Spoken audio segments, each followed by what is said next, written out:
మే 1వ తేదీన అతిపెద్ద పౌర్ణమి రాబోతుంది. ఈ పౌర్ణమి రోజున మర్చిపోకుండా బియ్యం డబ్బాలో ఇది ఒకటి పెడితే చాలండి. ఈ సంవత్సరం అంతా కూడా కూర్చొని తిన్నా తరగని ఆస్తి వస్తుంది. అలానే కాకుండా చాలా అద్భుతమైన ఫలితాలనైతే మీరు చూడగలుగుతారని చెప్పొచ్చు.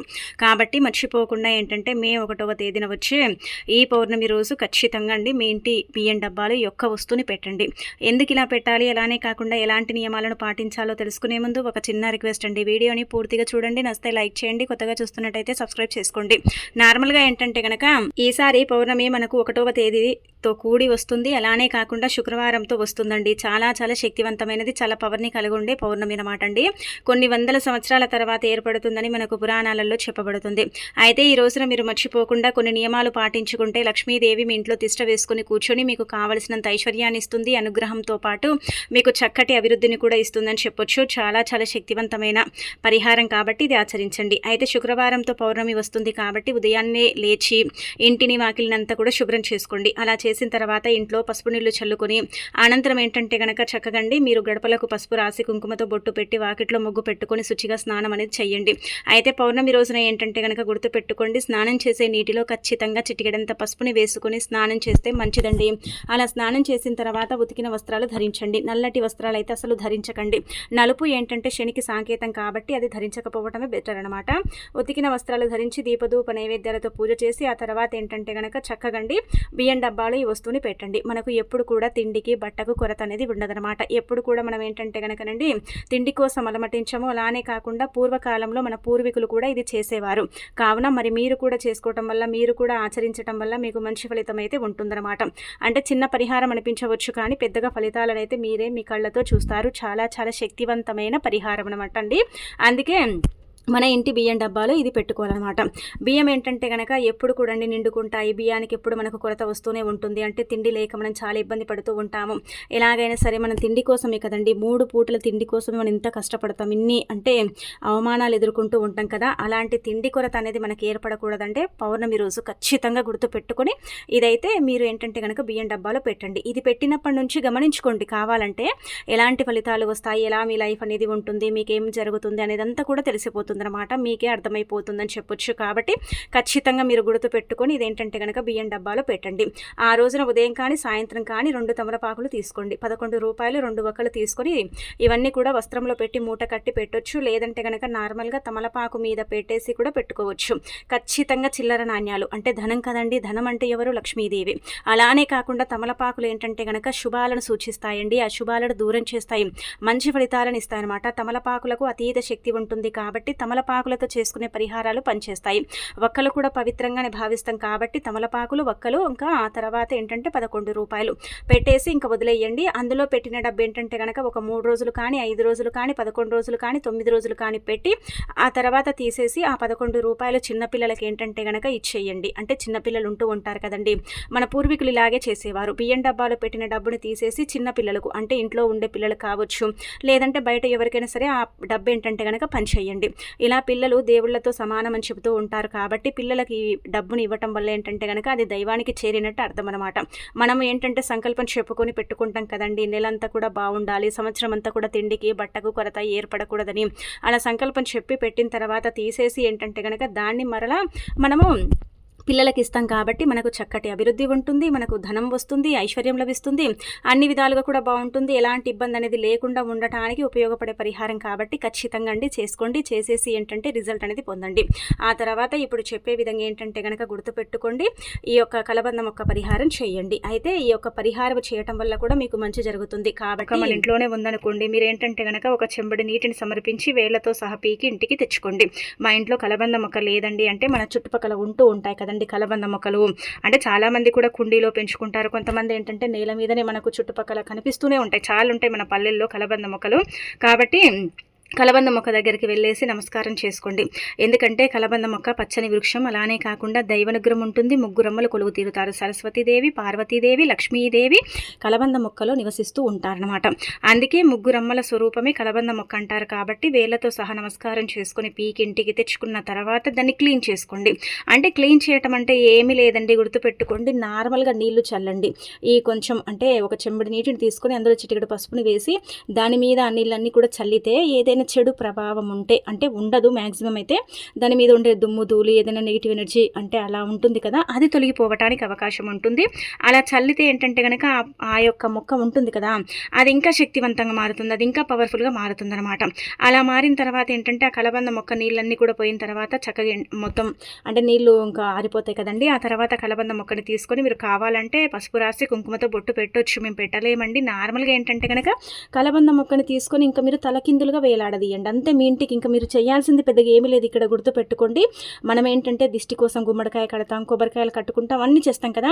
కొంతమందికి అంత సమయం అయితే ఉండదండి. అలాంటి వాళ్ళు ఈజీగా అంటే పౌర్ణమి తిథిని లక్ష్మీదేవి ఇష్టపడుతుంది. లక్ష్మీదేవి భూమిపైన సంచరిస్తూ ఉంటుంది. తల్లి భక్తులకు దర్శనమిస్తూ ఉంటుంది. కావలసినంత అనుగ్రహము ఐశ్వర్యం ఇస్తుంది. కాబట్టి ఆ రోజున తిదివార నక్షత్రాన్ని బట్టి మనం కలబంద మొక్కతో పరిహారము చేసుకుంటే తప్పకుండా మార్పు అనేది ఉంటుంది. మన ఇంటిపైన ఎంత ఏడుపు ఉన్నా, ఎంత చెడు దిష్టి ఉన్నా, నరదిష్టి ఉన్నా, ఇలాంటివి ఉంటూ ఉంటాయి. కామన్గా మనం చాలా చూస్తూ ఉంటాం, బాధపడుతూ ఉంటాం, ఇబ్బంది పడుతూ ఉంటాం. ఇంట్లో ఏంటంటేనండి అనారోగ్య సమస్యలు, భార్యాభర్తలకు సరిగ్గా లేకపోవటం, పిల్లలే అంటే పడకపోవటం, పిల్లలు పెద్దలకు ఏంటంటే పడకపోవటం, ఇలాంటివి మనం చూస్తూ ఉంటాం. ప్రశాంతత అనేది కరువైపోతుంది. ఇల్లు మనకు అనుకూలించదు. ఇంట్లో ఎన్నో ఇబ్బందులు అండి, చెప్పుకోలేని సమస్యలు మనం ఎదుర్కొంటూ ఉంటాం. అలా జరగకుండా ఉండాలంటే కలబంద మొక్క ఏంటంటే కనుక ఇలా తలకిందులుగా అంటే వేర్లు పైకి, ఆ కలబంద మొక్క చివర్లు ఉంటాయి కదా, అవి కిందికి వచ్చేలాగా ఒక ఎరుపు రంగు తాడు తీసుకోండి. గట్టిది మనం చేతికి కట్టుకుంటాం కదా, అలాంటి తాడు తీసుకొని ఇంకా మీ ఇంటి గుమ్మానికి కట్టేసుకోండి. ఇంకా చూడండి ఎంతలా ఫలితం వస్తుందని మీరు చూడండి. అయితే ఇది చాలామంది 3-4 నెలలు ఉంచుకుంటారండి. అలా ఉంచకండి. ఎందుకంటే మనకు దొరుకుతూనే ఉంటుంది కదా కలబంద మొక్క, తొందరగా చెడుని తీసేసుకుంటుందండి. అందుకే మీరు నెలలో ఒక్కసారి కానీ, నెలలో అంటే కనీసం అంటే 15 రోజులకు ఒకసారి మనకు పౌర్ణమి వస్తూనే ఉంటుంది కదా, నెలలో ఒకసారి పౌర్ణమి అమావాస్య వస్తూనే ఉంటాయి కదా, ఆ తిదివార నక్షత్రాలను బట్టి మీరేంటంటే కనుక దాన్ని తీసి పడేయటం, కొత్తది కట్టుకోవటం, ఇలాంటివి చేస్తూ ఉండండి. ఇలా చేయటం వల్ల ఏంటంటే ఇంటి పరంగా ఏదైనా ఇబ్బంది ఉన్నా, బాధ ఉన్నా, సమస్యలు ఉన్నా సరే అవేంటంటే మెల్లిమెల్లిగా పోవటానికి అవకాశం ఉంటుంది. ఇంకా అలానే కాకుండా మన ఇల్లు దైవ నిలయంగా మారుతుంది. ముగ్గురమ్మల అనుగ్రహం కలుగుతుంది. చాలా అద్భుతమైన ఫలితాలను ఏంటంటే మనం మన కళ్ళతో చూసే అవకాశం ఉంటుందన్నమాట. అంత శక్తివంతమైన పరిహారం అండి. అస్సలు కూడా వదులుకోకుండా ఇలా కలబంద మొక్క పరిహారం చేయండి. ఎవరికి చెప్పకండి. అంటే గుమ్మానికి కట్టిన తర్వాత చూసినా పర్వాలేదు, కానీ చెప్పి చేస్తే మాత్రం ఫలితం అయితే రాదు. శుక్రవారం పౌర్ణమి రావటం చాలా విశేషం. ఈ రోజున చేసుకునే పరిహారాలు కావచ్చు, పనులు కావచ్చు, విధి విధానాలు కావచ్చు, అన్నీ కూడా ఏంటంటే కనుక అనుకూలిస్తాయి, అవి సిద్ధిస్తాయి, చాలా అద్భుతమైన ఫలితాలను తెచ్చిపెడతాయి. మన జీవితాన్ని ఏంటంటే కనుక అద్భుతంగా మారుస్తాయి. మన ఇల్లు ఇప్పుడు బాగాలేదనుకోండి, మనం ఏం చేస్తామండి, బయటికి వెళ్ళి డబ్బులు ఖర్చు పెట్టి పరిహారాలు చేయించుకుంటాం, ఖచ్చితంగా చేయించుకుంటాం. అలా చేయించుకుని అవి తెచ్చుకొని ఇంట్లో పెట్టుకుంటాం. అయినప్పటికీ కూడా అవి కూడా ఏంటంటే అంతంత మాత్రమే ఫలితాలు ఇస్తాయి కదా, దానికంటే 1000 రెట్లు బెటర్ అనమాట ఈ కలబంద మొక్క పరిహారం. కాబట్టి కలబంద మొక్కతో ఏంటంటే మర్చిపోకుండా ఈ విధంగా చేసేసుకోండి. ఇంకా మీరు ఈ పౌర్ణమి రోజున ఏంటంటే శుక్రవారం కూడా ఉంది కదా, ఇంట్లో ఒక కలబంద మొక్కను కూడా నాటుకోండి. చాలా మంచిదనమాట. మీకు చాలా మందికి తెలియని విషయం ఏంటంటే కనుక కలబంద మొక్క అంటే కట్టిన తర్వాత మన గుమ్మానికండి అది ఎండిపోయింది అనుకోండి, మన ఇంట్లో చాలా వరకు కూడా చెడు ఉందని అర్థం అనమాట. ఎందుకంటే దైవవృక్షంగా భావించే కలబంద మొక్కనే ఎండిపోయిందంటే మన ఇంట్లో ఎంత చెడుందో మీరు ఆలోచించుకోండి కదా. కాబట్టి ఏంటంటే అక్కడే మనకు తెలిసిపోతుంది. కట్టిన 15 రోజులు కానీ, నెలలో కానీ కలబంద మొక్క పాడైపోయింది అనుకోండి, మీ ఇంట్లో తప్పనిసరిగా చెడుందని అర్థం అనమాట. దానికి తగ్గట్టుగా మనం పరిహారాలు చేసుకుంటే మన ఇంటిని మనం కాపాడుకునే వాళ్ళు అవుతాం. మన ఇంటి మీద ఉండే చెడు నీడ, ఈ చెడు శక్తుల పీడ ఇదంతా కూడా పోతుంది. నరదిష్టి కూడా పోతుందండి. ఇలా ఏంటంటే కనుక ప్రయత్నించండి. ఆ తర్వాత మీ ఇంట్లో కలబంద మొక్క లేకపోతే తెచ్చి ఒకటి నాటండి. కలబంద మొక్క గుబురుగా పెరిగితే లక్ష్మీదేవి ఇంట్లో తిరుగుతుందని అర్థము. కలబంద మొక్క కుడివైపుకు వాలి పెరిగితే ఏంటంటే కనుక సంపద త్వరలోనే మన ఇంటిని అంటే ముట్టబోతుందని అర్థం. అలానే కాకుండా కలబంద మొక్క ఎడమవైపుకు అంటే ఇలా నిటారుగా పెరుగుతూ ఉంటుంది కదండి, స్ట్రేట్గా, అలాంటి వాళ్ళ ఇంట్లోకి ఏంటంటే కనుక దైవం ప్రవేశించబోతుంది అర్థం. కుడివైపుకు వాలి పెరిగితే ఏంటంటే కనుక అదృష్టం అని అర్థం అనమాట. అంటే కలబంద మొక్కలో కూడా ఏంటంటే కనుక ఇలా అర్థాలు చూస్తూ ఉంటారనమాట. కాబట్టి చాలా చాలా పవర్ఫుల్ కలబంద మొక్క పరిహారం కావున చేసుకోండి. అంటే తిది వార నక్షత్రం బాగుంది కాబట్టి కలబంద మొక్క పరిహారం చేస్తే ధనం వస్తుంది, ఐశ్వర్యం లభిస్తుంది, డబ్బు పరంగా ఏంటంటే కనుక బాగా కలిసి వస్తుంది, ఆర్థిక పరిస్థితులు మెరుగుపడతాయి. అలానే కాకుండా ఐశ్వర్యం, అనారోగ్య సమస్యలు తొలగిపోతాయి. ఇంకా దానికి తోడు ఇంకొకటి ఏంటంటే కనుక మనకు మంచి కూడా జరుగుతుందని చెప్పొచ్చు. అతీత శక్తివంతమైన పరిహారము, చాలా పవర్ని కలిగుండే పరిహారము కాబట్టి మీరు చేయటం వల్ల తప్పకుండా ఫలితం ఉంటుంది. అంటే ఈరోజు మే 1 కూడా కాబట్టి నెలంతా కూడా మనకు బాగా కలిసి వస్తుందండి. ఇబ్బందులు పెద్దగా ఉండవు. ఉండవని కూడా మనం చెప్పుకోదగ్గ విషయం అనమాట. ఇబ్బందులు లేకుండా మనకు బాగుండాలంటే కలబంద మొక్క పరిహారం తప్పక చేయాలని పరిహార శాస్త్రాల్లో చెప్పబడుతుందండి. అందుకే ఆచరించుకోండి. ఇక ఆ తర్వాత మే 1వ రోజు అలానే కాకుండా మనకు ఈ రోజున ఏంటంటే కనుక పౌర్ణమి కూడా ఉంది కదా. అయితే ఈ పౌర్ణమి అతీత శక్తివంతమైనది. దీన్ని వైశాఖ పౌర్ణమి అంటారు. చాలా పవర్ని కలిగుండే పౌర్ణమి కాబట్టి ఈ పౌర్ణమి రోజున గుర్తుపెట్టుకుని ఎవరైతే ఈ 2 వస్తువులను కొన్ని ఇంటికి తెచ్చుకుంటారో వాళ్ళ ఇంట్లోకి ఏంటంటే కనుక లక్ష్మీదేవి ప్రవేశిస్తుంది. తిష్ట వేసుకుని కూర్చొని వారికి కావలసినంత ఐశ్వర్యాన్ని ఇస్తుందన్నమాట. ఈ పౌర్ణమి అనే కాదు, ఏ పౌర్ణమికైనా సరే గుర్తుపెట్టుకోండి. మీరు ఖచ్చితంగా ఈ వస్తువులు కొని ఇంట్లో పెట్టుకోండి. వస్తువుల వల్ల ఖచ్చితంగా అదృష్టం పడుతుంది, దురదృష్టం తొలగిపోతుంది, అన్ని విధాలుగా కూడా బాగా కలిసి వస్తుంది. మన జీవితం ఏంటంటే కనుక మారుతుంది. మనము చాలా వరకు కూడా బీద పరిస్థితిలో ఉంటాము, దీనమైన స్థితిలో ఉంటాం కదా. అలాంటి స్థితిలో నుంచి మనం బయటపడటానికి కలబంద మొక్కతో పాటు ఈ వస్తువులు కూడా మనకు ఉపయోగపడతాయి అన్నమాట. అలానే ఈ వస్తువులు కూడా ఏంటంటే ఒక రకంగా చెప్పాలంటే పరమ పవిత్రమైనవండి. చాలా పవర్ని కలిగి ఉండే వస్తువులు అనమాట. ఈ వస్తువులని లక్ష్మీదేవి ఇష్టపడుతుంది కాబట్టి ఈ 2 వస్తువులు అంటే ఇంటికి తెచ్చుకోండి. మనం ఎన్ని చెప్పుకున్నా అందులో 2 తెచ్చుకోండి, ఎక్కువగా అవసరం లేదనమాట. ఈ 2 వస్తువులు చాలు. ముందుగా ఏంటంటే రాళ్ళ ఉప్పు అండి, రాక్ సాల్ట్, రాళ్ళ ఉప్పు, దొడ్డుప్పు, కల్లుప్పు అంటాం కదా. శుక్రవారం కూడా ఉంది, మే 1 కూడా కదా. అయితే మీరేం చేయండి అంటే కనుక రాళ్ళ ఉప్పుని కొని ఇంటికి తెచ్చుకోండి. అయితే గల్లులుప్పు ఇంటికి కొని తెచ్చుకున్న తర్వాత ఏం చేయండి అంటే ఇంట్లో ఉప్పు దీపం పెట్టుకోండి. వీలుంటే 1వ తేదీ ఉప్పు దీపం పెడితే మంచిదండి.